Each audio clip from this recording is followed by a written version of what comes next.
In this demonstration, we'll be taking you through the archiving of files.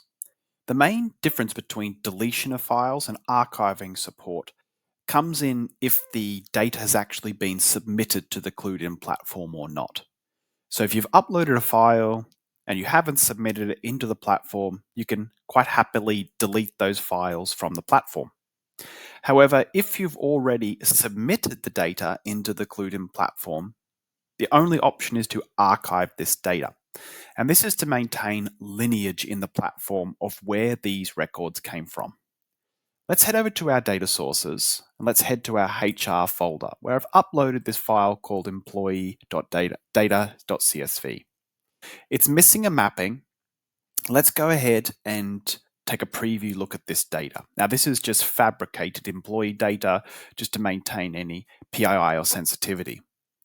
And although we can see the examples and we can page through the data within the platform here, that data is actually not in the CluedIn platform per se.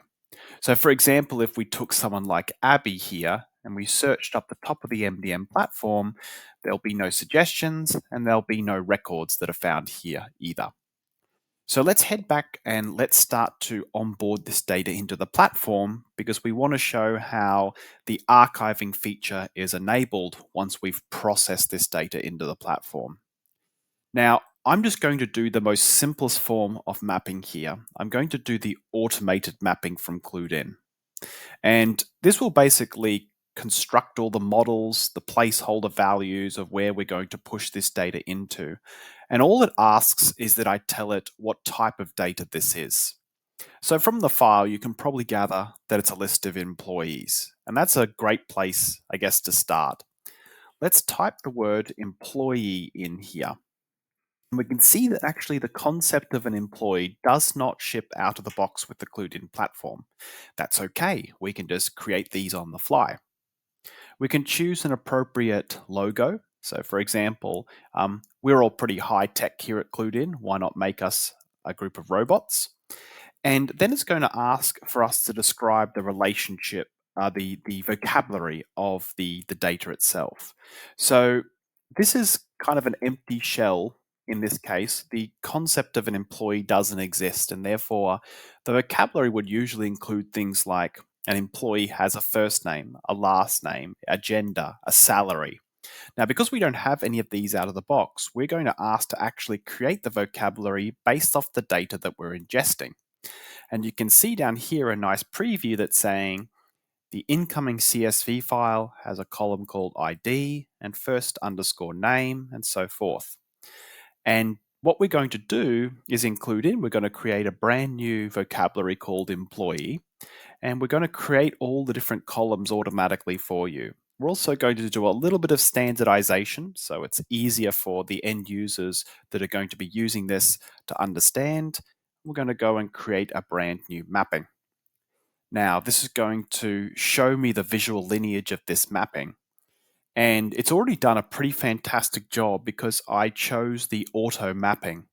And just to give you examples, it's automatically detected that both the email and the employee ID can be used as a unique code. Think of these as unique ways to be able to refer to each employee. If I'm interested, I can take a look at editing the mapping. We're going to go through this pretty quickly here because we're not focusing on the actual mapping for this part of the demonstration. We're just focusing on the archival of these data sets.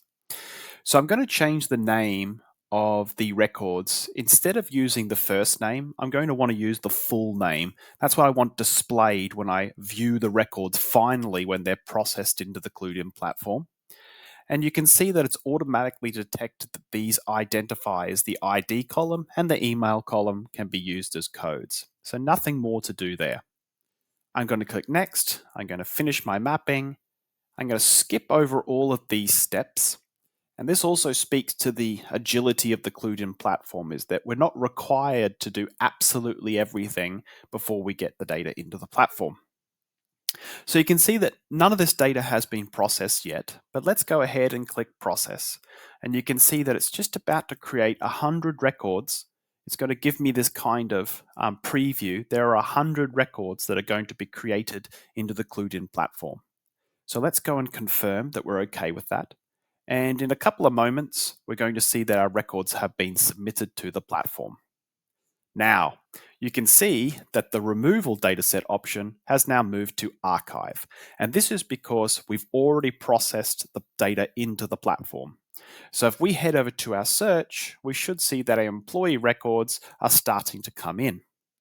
Because we want to maintain the lineage of where these records are coming from, we won't want to delete the full history of this data source, but yet we can archive the data source to maintain that history, but remove the actual data from being stored in this staging environment in the CluedIn platform.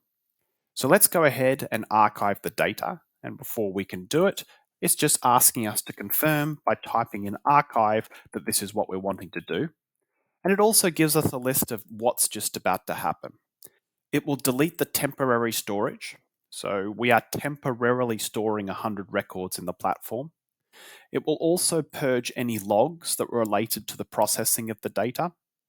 It'll disable the ability to process this data into the platform again, or make any pre-preparation to the data, or run validation on the data as well. So let's go ahead and archive this data set. It's now archived. And if we head back to the preview, just as an example, you can see that we no longer see that preview. This data has been archived by the administrator in this account. If we head over to our search, of course, we can still see our records here, but of course, we have no ability to see the preview of that data anymore in the staging environment.